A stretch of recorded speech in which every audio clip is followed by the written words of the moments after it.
bolo de laranja para comer sem culpa. É só misturar o ovo com o suco de laranja, mexer bem.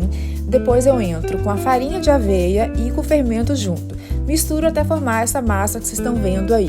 Coloco numa forma já untada e coloco na air fryer por 10 minutos a 180 graus. É só isso, gente.